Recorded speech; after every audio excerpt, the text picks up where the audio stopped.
마태복음 4장 12절부터 25절까지 읽겠습니다. 우리 찾으셨으면 다 같이 한 목소리로 읽어보겠습니다. 시작.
네, 감사합니다. 주일마다 성경 읽으시니까 좋죠?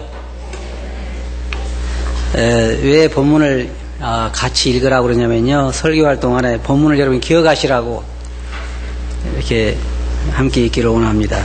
한 번 읽어가지고 안 되죠? 한 번 더 읽을까요? 오늘 저는 이 말씀을 통해서 이 제자들을 부르심이라고 하는 주제를 가지고 말씀을 드리길 원합니다. 이 예수님께서 이 땅에 오실 때에 사실 하나님은 모든 것을 계획하셔서 합당한 때에 오셨고 합당한 장소에 또 오셨고, 그리고 예수님께 하신 모든 이 과정을 보면은 정확하게 성경에 예언된 대로 오시고 예언된 대로 거하시고 예언된 대로 그 사역을 하셨던 것을 우리는 볼 수 있습니다. 여기 보면 이제 예수님께서 공적인 사역을 시작하시는데 요한이 잡혔다 함을 들으시고 이제 갈릴리로 가신 것을 우리가 볼 수가 있습니다. 그래서 여기 보면 나사렛을 떠나 스불론과 납달리 지경 해변가에 있는 가버나움에 가서 사셨다 그랬습니다. 근데 우리가 생각할 때는 그냥 거기에 나사렛을 떠나서 가버나움에 가서 사셨나 보다라고 이렇게 생각하기 쉽겠지만, 그러나 성경에 정확하게 그러한 여정으로 사시도록 계획되어 있었다 하는 말입니다. 이게 있는 거 보면 구약 성경의 이 가버나움에 대해서 성경에 정확하게 이 선지자를 통해서 예언해 두셨다는 것입니다. 여기 보면 스불론 땅과 납달리 땅과 요단강 저편 해변길과 이방의 갈릴리여 흑암에 앉은 백성이 큰 빛을 보았고, 이 모든 걸 뭘 말하냐면 예수님께서 그곳에 오셔서 말씀을 전하시고 사역하실 것을 말씀하신 것입니다. 자, 여기 보면 첫째로 이 본문 말씀에 보면 요한이 잡혔다 그랬습니다. 이 요한의 생을 보면 그렇게 참 좋아 보이질 않습니다. 혹시 여기에 우리 성들 중에 요한처럼 살다 죽고 싶은 분 한번 손 들어보세요. 아무도 안 계셔요? 요한은 여자가 난 자 중에 가장 뭐라 했어요? 큰 자다 그랬어요. 그런데 여기는 아무도 그렇게 크고 되고 싶지 않죠. 왜냐하면 그가 살아간 삶을 보면 그렇게 오늘날 우리의 세상 가치관으로 보기엔 그렇게 흥미있는 삶이 아닙니다. 이 세상에 사는 사람들의 가치관은 마귀가 우리들에게 준 그런 가치관을 가지고 있기 때문에 그 마귀의 가치관으로 볼 때 영적인 것은 값어치가 없게 보이는 것입니다. 값어치가 있게 보이질 않습니다. 그래서 특별히 뭐라 그래요? 형제자매들, 청년들 결혼할 때 보면요, 이게 상당히 중요한 것 같아요. 제가 어떤 형제에게, 형제는 어떤 자매가 어떤 자매를 위해서 기도하고 있느냐, 어떤 자매가 필요한가라고 물었더니 주님을 사랑하고 신실하고 충성스러운 자매를 원합니다. 그래. 그래서 제가 주님을 사랑하고 충성스럽고 믿음 좋은 자매를 소개했더니 내가 기도하는 자매가 아닙니다. 왜 그랬을까요? 그놈 사진 한 장이 이렇게 달라지게 만들어요. 가치관이, 요한의 삶을 볼 때는 진짜 우리가 인간적인 사단이 우리들에게 전해준 가치관으로 볼 때는 그렇게 가치 있는 삶이 아닙니다. 모든 제자들의 삶이 그러해요. 이제 요한은 잡혔습니다. 우리가 생각할 때 그 노년은 참 잘 돼야 되는데, 우리가 좋아하는 노년이 어떤 것입니까? 병 안 걸리고 오랫도록 살다가 저녁 잘 먹고 일어나 보니까 어땠더라? 죽었더라. 이게 우리가 지금 여러분 머릿속에 다 그런 시나리오가 들어있어요. 그죠? 여기 앉아 계신 우리 형제자매들 머릿속에 어느 날 차 타고 가다가 사고로 죽었더라, 그런 생각은 하나도 안 들어있고, 그냥 밥 잘 먹고 목욕하고 그날 목욕까지 하고, 그리고 이제 저녁에 조용히 주님께 갔더라, 이런 그 각본이 머릿속에 들어있기 때문에 이 제자들의 삶, 요한의 삶, 이런 삶은 머릿속에 그렇게 잘 들어오지 않습니다. 그러니까 요한처럼 살다 가고 싶으면 손들어 하니까 아무도 손 안 드는 거예요. 장가도 못 갔지, 재산도 없지, 집도 없지. 죽을 때도 또 좋게나 죽었으면 다행인데 그것도 아니지. 그러나 우리가 보면 요한은 정확하게 자기가 달려가야 할 길을 다 달리고 이제 하늘나라로 다시 돌아간 것을 볼 수가 있습니다. 사도 바울도 우리가 그런 얘기했죠. 나의 달려갈 길과 주 예수께 받은 사명, 모든 성도들에게는 자기가 달려갈 그런 길이 있는 것입니다. 이제 요한이 잡힌 그러한 소식을 듣고 예수님께서 이제 갈릴리로 가셨다가 그의 공적인 사역을 이제 시작하셨습니다. 그리고 가버나움에 정착하시는데, 가버나움은 갈릴리 바다 옆에 있는 그러한 지역인데, 여기 말씀 보면 우연히 그곳에 가신 것이 아니라 성경에 미래에 예언되어 있기를, 거기에 바로 이 가버나움에 대해서, 스불론 땅과 납달리 땅에 대해서 거기에 흑암에 앉은 백성들이라 그렇게 말하고 있어요. 흑암에 앉은 백성들이다. 사실 이 땅에 있는 모든 사람들은 예수 그리스도를 믿고 그 영혼이 거듭나지 않은 모든 사람들은 다 어디에 있냐면 흑암 가운데 있어요. 아주 깜깜한 흑암 가운데 있어요. 자기는 아니라고 할지 모르지만 사람들이 그럽니다. 나는 아니야 그러는데요, 자기가 아니라고 아닌 게 아니에요. 하는 걸 보면 알아요. 어떻게 눈 뜬 사람이 나무에다 대고 절을 할 수 있어요? 그럴 수는 없어요. 눈 감은 사람이 할 수 있는 일이지 눈 뜬 사람은 나무에 대고 절할 수 없어요. 생각해 보세요. 네? 어떤 사람이, 여러분 등산 가끔 하시죠? 등산하셔요. 등산하시다가 길에 있는 돌을 하나 이렇게 숲에 던졌어요. 그러니까 또 지나간 사람이 돌 하나 던졌다면, 그래 돌무더기가 쌓이면 이렇게 쌓이죠. 그럼 뱀이 들어가 살기 좋게 이렇게 바위가 쌓이는데 거기다 대고 절을 하는 거예요. 거기다 대고. 그러면 그 사람이 눈 뜬 사람이요, 장님이요? 장님이에요, 장님. 눈을 떴다고 할 수가 없어요. 조금 큰 바위마다, 조금 큰 나무마다, 웬만한 또 무슨 산이라고 그러죠. 큰 산마다 사람들이 제에 가서 거기다 절을 하죠. 모든 사람은 다 흑암 가운데 있어요. 흑암 가운데. 어두운 가운데 헤매고 있는, 거기에 여기에 주님에 대해서 말씀하시기를 빛이 비쳤다 그랬어요. 여기에 스불론 땅과 납달리에 대해서 예언해 놓은 게 있습니다. 바로 그들이 흑암 가운데 거하고 있었다. 그래서 예수님께서는 이 땅에 빛으로서 오신 것입니다. 빛을 비추기 위해서. 빛을 받으면요, 자기 상태가 어떤가가 드러나는 것입니다. 그리고 어둠 가운데 있는 사람들의 특징이 뭐냐면 자기가 어디로 가는지를 몰라요. 자기 상태를 잘 모릅니다. 자기가 어디로, 흑암 가운데는 잘 모르잖아요. 깜깜하니까 잘 몰라요. 자기를 안다고 그래요. 그건 잘 알지 못합니다. 주님께서 우리들에게 말씀하시기를 잠시 빛이 있을 동안에 너희 중에 어둠에 잡히지 않게 하라. 그렇게 말씀하시고, 여기 보면 큰 빛이 비쳤다. 이 생명의 빛에 대해서 성경이 말하고 있고, 치료의 광선에 대해서도 성경은 말하고 있습니다. 그 주님께서 오셔서 바로 이 사람들에게 생명의 빛을, 어둠 가진 자들에게 생명의 빛을 비춘 것입니다. 자, 이제 여기에서 오늘 우리가 이제 주제로 공부하고자 하는 건 뭐냐면 제자들을 부르심인데, 저는 이 말씀을 공부하면서요, 한편으로 잘 이해가 안 됐어요. 왜냐하면 베드로와 안드레, 요한과 야고보, 이 사람들 다 뭐한 사람들이냐면요, 어부들입니다. 어부들. 어부도 큰 기업으로 하는 것도 아니고, 배 잘해봐야 배 하나나 이거 가지고 하는 조그마한 어부인데, 예수님께서 이 베드로에게 금을 던진 걸 보시고 베드로가 안드레에게 나를 따르라 그랬습니다. 나를 쫓아라. 혹시 이 가운데 베드로가 어떤 학교 나온 줄 아시는 분? 아세요? 네. 갈릴리 어부학교 나왔죠? 거기를 어떻게, 이 어부학교는 몰라요. 어느 날에는 있는지 잘 모르겠지만은 아마 틀림없이 먼저된 사람들에게서 어떻게 고기를 잡는가에 대해서 배웠을 거예요.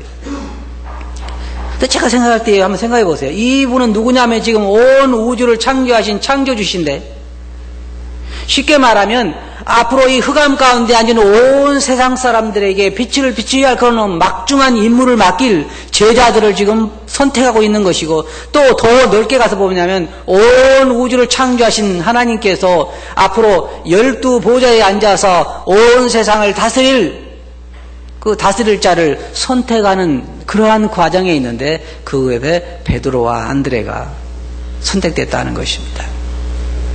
근데 성경에 보면 베드로는 어때요? 성격이 굉장히 급하죠. 여러분 성경을 신약성 읽어보면요, 항상 먼저 나선 사람이 누구예요? 베드로예요. 베드로. 항상 먼저 나서고 말도 많으니까 실수도 제일 많은 사람이. 저 같으면 그런 사람 안 뽑겠어요. 근데 주님은 베드로 선택하셨어요. 근데 여러분 아시겠어요? 성격이 급한 사람은 그렇죠, 활동적이지만 성격이 느긋한 사람은 어때요? 한번 움직이려면 10분은 걸리죠. 근데 교회에서도 보면요, 막 활동적인 사람이 실수를 많이 하긴 하지만 일도 많이 해요. 그렇잖아요? 주일 나와가지고 말 한마디도 없이 집에 돌아가는 사람들은 좋은 것 같지만은 사실 일도 안 하는 경우가 많아. 그러니까 이 베드로를 볼 때도, 그 다음에 누구를 택해요? 야고보와 요한을 택하죠.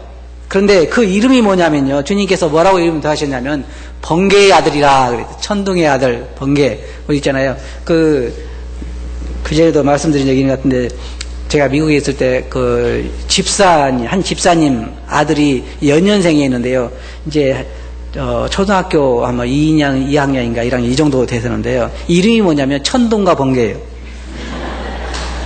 이름이 천둥과 번개.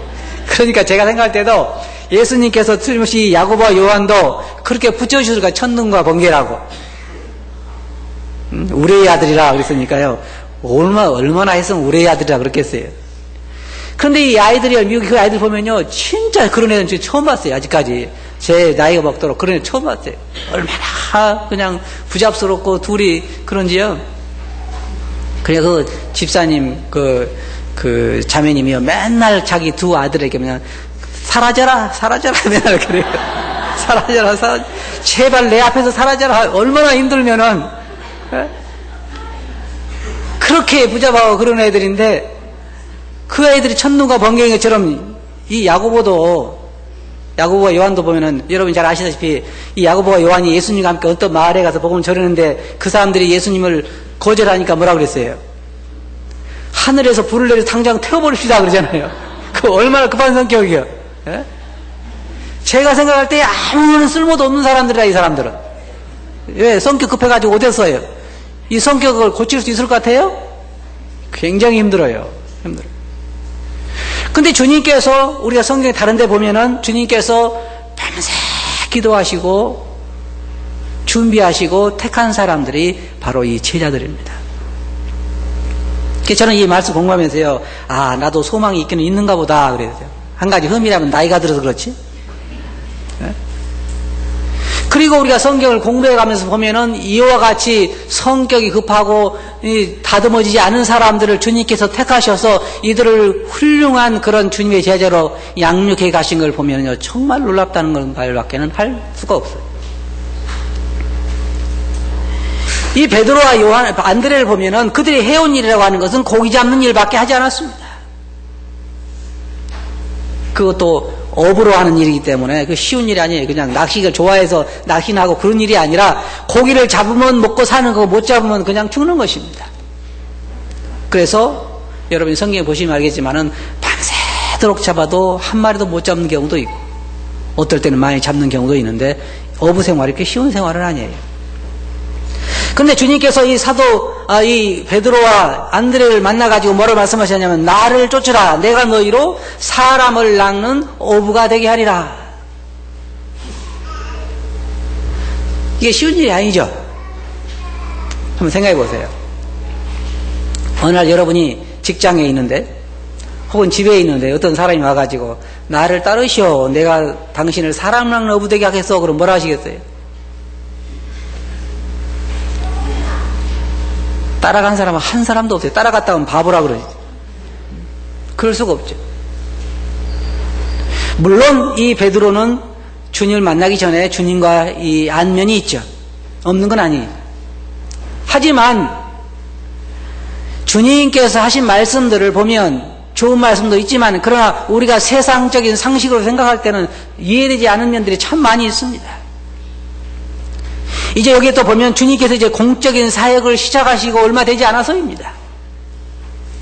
그런데 베드로와 이 안드레가 나를 따라오는 내가 너로 사람을 낚는 어부가 되게 하겠다고 했을 때에 그 모든 배를 버려두고 예수님을 쫓았다 그랬습니다. 여러분 성경에 보면은 우리가 그 진주 장사가 나오잖아요. 값진 진주 장사. 그리고 어떤 사람이 밭을 갈다가 값진 보화를 발견하고 돌아가서 자기의 모든 소유를 다 팔아서 그 밭을 샀느니라 라고 한 말씀과 똑같은 말씀입니다. 진주장사가 진주를 사러 다니다가 어떤 값진 진주를 발견하고 자기의 모든 소유를 팔아서 그 진주를 산 것과 같은 그 말입니다. 다시 말해서 예수님을 만났을 때, 예수님을 보았을 때에 자기의 모든 것을 다 포기할 수 있는 그런 가치를 주님에게서 발견했다는 것입니다. 여러분은 주님에게서 그런 가치를 발견합니까? 네? 그게 중요한 거예요. 여기 보면 베드로와 안드레는 그 후에 이제 요한과 야고보도 나오는데, 이들은 뭐냐면 예수님을 만났을 때 예수님을 그 발견하고 그에 의해서 모든 걸 버리고도 그를 쫓을 만한 가치를 주님에게서 발견했다 그 말입니다. 우리 그러지 않고는 안 하잖아요. 예를 들어서 어떤 사람들이 뭐 물건을 사기도 하고 팔기도 하는데 그만한 가치를 우리가 발견하지 못하면 절대로 그러시게 하지 않습니다. 사람은 굉장히 이기적이에요. 그래서 뭔가 더 중요하다고 생각하지 않으면 그것을 위해서 내가 다른 것을 내놓지 않는단 말입니다. 우리가 중요하다고 생각하니까 하잖아요. 여러분 생각해 보세요. 여기 이 말씀을 보면 베드로와 안드레나 요한과 야고보는 예수님께서 날 따르라 그러니까 그물을 버려두고 가족을 버려두고 배를 버려두고 모든 소유를 버려두고 예수님을 즉시해서 따라갔습니다. 이 두 가지를 여기서 우리가 생각할 수 있다. 하나는 이 사람들을 택하신 예수님을 생각할 수 있고, 또 하나는 그 예수님을 보고 그 모든 걸 버리고 따라가는 이 제자들을 생각할 수가 있습니다. 두 가지, 제자 부르시면 두 가지가 아주 중요해요. 하나는 뭐냐면요, 보세요. 주님께서 무엇을 보시고 우리를 부르셨는가 하는 것이고, 또 하나는 우리가 무엇을 보고 주님을 따라가는가 하는 것입니다. 이 두 가지가 중요한 거잖아요. 자, 첫째로 생각해 봅시다. 주님 무엇을 보고 베드로와 안드레와 야고보와 요한을 불렀을까요? 조금 전에 말씀드린 것처럼 진짜 우레의 아들이라고 한 것처럼 성격도 급하고 글을 칠 가능성이 많은 이 요한과 야고보, 베드로, 안드레, 배운 것도 없고 나중에 유대인들이, 바리새인과 서기관들이 무식한 자들이라고 이야기한, 배운 것도 없는 자들이라고 얘기한 이들을 주님께서 제자로 택할 때 무엇을 보시고 그들을 택하셨을까 하는 것입니다. 저는 한 가지 알 수 있는 게 뭐냐면 절대로 세상적인 가치관에 따라서 그들을 택하지는 않으셨을 거라는 것입니다. 벌써 아니잖아요. 이 온 세상을 다스릴 자를 만약에 뽑는다고 하면 우리는 어떤 사람을 택하겠습니까? 이런 사람을 택하지는 않을 것입니다. 그런 사람을 찾으려고 이편까지 오지도 않겠죠.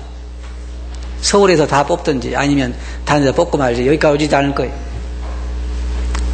예수님은 갈릴리에서 그 갈릴리 어부들을, 대부분 갈릴리 사람들을 그의 제자들로 택하셨는데 주님은 그 안에서 가능성을 보셨기 때문이고, 그리고 또 한 가지는 주님께서 그들을 택하셔서 그들을 제자로 훈련하셨다는 것입니다. 한 가지 이유는 그것뿐이에요. 은혜라는 거예요. 여러분이 한번 궁금하시면 베드로에게 이 다음에 하늘나라 만나면 물어보세요. 어떻게 주님께서 베드로를 택하셨는지 아십니까? 라고 물어보세요. 그러면 틀림없이 은혜라고 이야기하지 다른 이유는 없을 거예요. 그러잖아요. 다른 이유는 없어요. 이번에 올림픽에서 금메달을 딴 야구 선수 중에 한 사람이 그런 얘기 하더라고요. 금메달은 꿈에도 생각 못 했는데 동메달이나 딸까 하고 왔었는데 금메달까지 따게 됐다. 베드로가 예수님을 따라갈 때 설마 그 자리가 어떤 자리인가 알았을까요? 그저 몰랐을 거예요. 그것이 얼마나 영광스럽고 얼마나 참 고귀한 자리인가. 하늘나라에서 12보좌에 앉아서 이스라엘을 다스리고 세상을 다스리게 될 그 자리에 앉을 그 제자들을 뽑는데 자기가 선택됐다고 하는 거예요. 자, 한번 보세요. 하나님께서 베드로에게 접근하셔가지고 내가 하늘에서 왔는데 내가 하나님이다. 그리고 모든 이적을 그 앞에서 보이시면서 내가 하나님인데 내가 앞으로 너를 12보좌에 앉게 해서 너를 그 다스리는 자로 삼으려고 한다. 그 배를 버려두고 나를 따르겠니? 그러면 베드로가 어떻게 말하겠어요? 그건 쉬워요. 그죠? 예를 들어 여러분들에게 어느 날 예수님 오셔가지고 내가 예수님이다. 그리고 모든 표적을 통해서 예수님인 걸 입증하시고 나서 네가 가지고 있는 자동차나 집을 다 버리고 나를 따르겠니? 라면 여러분 뭘 하시겠어요? 안 따라가면 바보죠. 그렇잖아요? 근데 전혀 그런 거 없이 오셔가지고 어떤 사람이 와가지고 내가 예수님인데 너 자동차나 집이라 다 버리고 나 따르겠니? 그러면 어떻게 하시겠어요? 따라가는 사람은 거의 없을 거예요. 지금 이 베드로나 이 제자들을 택할 때 예수님께서 그들에게 그 자리를 보여주신 것은 아닙니다. 예수님께 말씀하신 것처럼 예수님을 따라가면 모든 것을 다 희생해야 되고, 주님께서 말씀하신 건 나를 따르려면 자기 집이나 자기 처자나 자기 형제자매나 자기 가족을 버리지 아니하면 내게 합당치 않다고 말씀하시고, 자기의 모든 소유를 버리지 아니하면 내게 합당치 않다고 얘기했어요. 이거 베드로를 보세요. 그들은 모든 소유를 버려두고 예수님을 따랐습니다. 그렇잖아요. 모든 소유를 버려두고 따랐어요. 심지어 가족까지도. 야고보와 요한도 보면 그물도 버려두고 부모도 버려두고 다 놔두고 예수님만 따라갔어요. 왜냐하면 그 많은 가치를 거기에서 발견했기 때문입니다. 예수님은 은혜로 이 제자들을 택했다고 한번 생각해 봅시다. 그것은 우리가 이해할 수 있어요. 예수님은 다 아시니까. 하지만 베드로나 안드레나 야고보나 요한의 편에서 볼 때 과연 무엇을 보고 예수님을 따라가겠냐는 말입니다. 무엇을 보고 그물을 버리고 무엇을 보고 부모를 버리고 예수님을 따라갈 수 있냐 그 말이에요. 그 길이 좋은 길은 아니잖아요. 따라다니면서 뭐 했어요? 고생바가지 했잖아요. 정말 어려운 삶을 살았습니다. 제자의 삶이라고 하는 것은 쉬운 삶이 아닙니다. 근데 그들은 주님에게서 그만한 가치를 발견하게 됐고, 오늘날 여기 앉아 계신 모든 분들이 다 동일하게 생각하는 게 뭐냐면, 참 베드로가 잘 따라갔다. 여기에 혹시 그런 분 계세요? 아이, 베드로가 괜히 따라갔어. 안 따라갔으면 지금쯤 아마 배도 수십 척 되고 세상에 잘 먹고 잘 살았을 텐데 그 예수님 따라가서 싫고 고생하다가 왜 죽어? 그런 사람 한 분도 안 계실 거예요. 다 베드로나 야고보나 요한이 부러운 사람들로 여러분 생각할 것입니다. 그건 그들이 그만한 가치를 주님에게서 발견했기 때문입니다. 그래 주님께 그런 비유도 말씀하신 것입니다.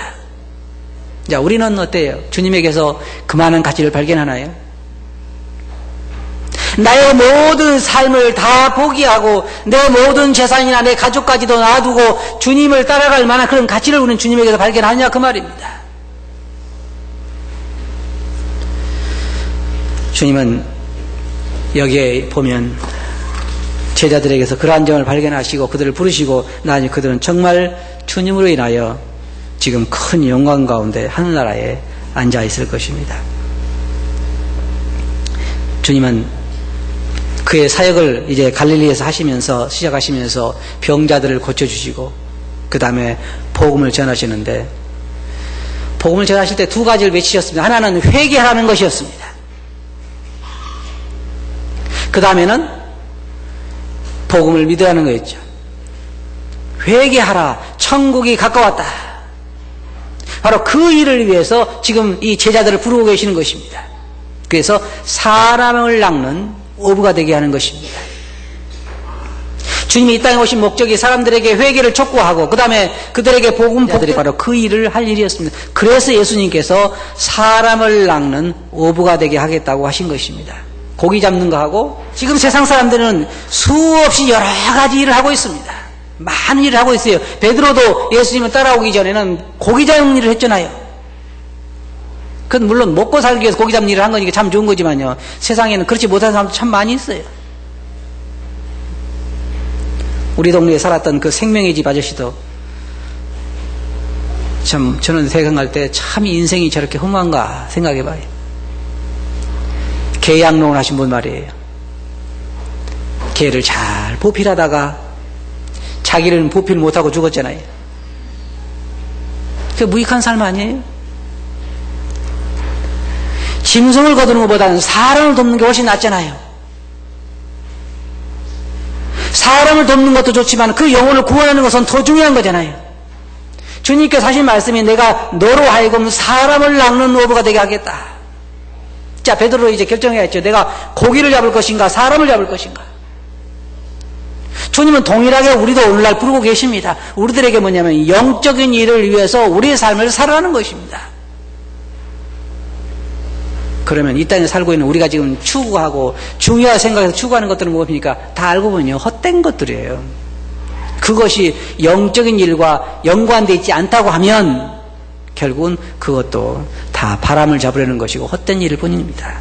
그것이 영적인 일과, 다시 말해서 그것이 회개하라고 외치는 주님의 이 복된 복음과 천국이 가깝다고 외치는 이 복음과 연관된 일이 아니라고 하면 결국은 나는 어부이고 나는 그물 깁는 자이고 나는 그냥 직장생활 하다가 세상을 살다가 가는 자일 수밖에 없다는 것입니다. 그것이 바로 주님의 일과 연관되어 있어야 한다고 하는 것입니다. 나중에 베드로가 그랬습니다. 주여, 우리가 모든 것을 다 버려두고 주를 쫓았나이다. 우리에게는 뭐가 있겠습니까? 주님께 그랬잖아요. 나를 위하여 세상에서 자기 전토나 집이나 가족을 버린 자는 배나 받고, 이 땅에서 배나 받고 하늘에서 영생을 얻지 못할 자가 없느니라. 오늘 저는 이 예수님께 제자를 부르신 이 부름에서 몇 가지 교훈을 받기를 원합니다. 하나는, 주님께서는 누구든지 다 어떠한 성격이든지 어떤 위치에 있든지 원하기만 하면 주님께 다 쓰실 수 있다는 것이고, 또 하나는 과연 우리가 이 땅에 있으면서 그 모든 것을 버리고 주님을 따라간 이 사람들처럼 주님에게서 그만한 가치를 우리가 발견할 수 있느냐 하는 것입니다. 이제 우리들에게 얼마의 삶이 남지 않았습니다. 여러분들에도 그렇죠. 그럼 이제 우리가 무엇을 위해 살아야 할까요? 고기를 낳겠습니까? 사람을 낳겠습니까? 어느 것이 더 중요해요? 잘 아시겠죠? 주님께서 이 제자들을 부르셔서 그 영광된 자리에 앉히신 것처럼 우리가 만일 사람을 낳는 일에 참여한다고 하면 우리도 그와 같은 영광을 받게 될 것입니다. 주님께서 말씀하셨어요. 내가 너로 사람을 낳는 어부가 되게 하리라. 주님은 여러분이 아무리 성격이 급하고 느리고 할지라도 여러분도 변화시킬 수 있으시고 변화된 여러분들을 통해서 바로 이 복된 복음을 전하기를 원하시고 여러분을 통해서 사람을 낳기를 원하시고 여러분을 통해서 우주를 다스리기를 원하시고 여러분에게 그 영광을 함께 나누기를 원하시는 것입니다. 오늘날 어쩌면 주님께 여러분도 부르고 계시니 몰라요. 나를 따르라. 내가 너로 사람을 낳는 어부가 되게 하리라. 여러분 뭐라고 대답하시겠어요? 지금은요 제가 애들 키우려고 바쁘거든요. 그러니까 주님 다 키워놓은 다음에 어떨까요? 다 키워놓은 다음에 또 뭐가 있죠? 장가 보내야죠. 이게 저도 이게 살아보니까 한이 없더라고요. 요즘 또 장가 보낸 사람들 보면 또 손주 보기 바쁘더라고요. 죽을 때까지 뭐예요? 쉴 시간이 없다는 거죠. 현재 내 위치에서 우리가 주님을 섬기지 않으면 섬길 수가 없습니다. 베드로와 안드레를 주님이 부르셨을 때 주님 지금은 그물을 내리는 중이니까요 제가 이거 다 그물 걷어가지고 배를 갖다가 부모님에게 다 드리고 인수인계 다 하고 주님을 따를게요. 그렇게 말하지 않았어요. 어떤 사람은 주님께서 나를 쫓으라고 했을 때 주님 저로 먼저 가서 가족과 작별하게 하소서라고 이야기했습니다. 또 어떤 사람은 주님께서 따르라고 했을 때 저로 먼저 가서 부모를 장사하고 오게 하소서라고 이야기했습니다. 저희 부모님이 이제 돌아가실 날이 얼마 안 남았으니까 돌아가신 다음에 장례 지내고 깨끗하게 집안에 걸릴 거 없이 하고 나서 주님을 따르겠습니다라고 이야기했습니다. 우리는 뭐라고 이야기합니까? 주님께서 나를 따르라라고 이야기하면 그렇게 말씀하시면 우리는 뭐라고 이야기합니까? 아직 할 것이 많죠. 그죠? 이것도 있고 저것도 있고 그러나 주님은 그렇게 말씀하셔요. 나를 따라오너라. 내가 너로 사람을 낳는 어부가 되게 하겠다 할 때 베드로는 그 자리에서 그 그물과 배를 버려두고 주님을 쫓았고 요한과 야고보도 그물을 깁다가 주님 이제 얼마 안 남았거든요. 제가 이거 조금만 1시간만 하면 아마 이거 마칠 거예요. 저희 아버지 보세요. 늙으셔서 어떻게 그물을 깁겠어요? 제가 다 해드리고 그냥 갈게요. 그렇게 말하지 않았어요. 그냥 그 자리에서 주님을 따랐습니다. 주님 우리들에게 우리의 사정을 다 고려하시고 부르시는 거예요. 우리들에게 똑같이 말씀하시겠죠. 나를 따르라. 내가 너로 사람을 낚는 어부가 되게 하겠다. 이 주님의 부르심에 대해서 이제 여러분 각자가 대답하셔야 할 것입니다. 주님 여러분을 통해서 회개를 어둠 가운데 앉은 자들에게 흑암 가운데 앉은 사망의 그늘에 앉은 자들에게 빛을 비추고 복된 복음을 전해서 그들을 구하기 위해서 여러분을 부르실 것입니다. 그에 대한 답은 여러분들이 이제 하실 차례입니다. 답하시겠어요? 네, 기도하겠습니다. 거룩하신 아버지 하나님, 베드로와 안드레, 야고보와 요한을 보면서 주님께서 누구도 다 쓰실 수 있다는 걸 저희들이 보게 되고 또한 그런 부름을 받았을 때에 어떠한 자세를 그들이 보였는가를 보면서 저희 자신들을 생각해 보게 되옵나이다. 정말 저희들도 주님께서 부르신 것을 감사하고 또 저희들도 주님께서 변화시켜 쓰실 수 있는 것에 대해서 감사하고 또 저희들도 그런 부름에 대해서 주님에게서 모든 가치를 발견할 수 있도록 저희들의 눈을 열어주셔서 감사합니다. 이제 저희들 남은 삶을 주님의 부르심에 합당하게 살아갈 수 있도록 저희들을 붙들어 주시옵소서. 들은 말씀 듣기 의지하옵고 예수님 이름으로 아버지께 감사하며 기도하옵나이다. 아멘.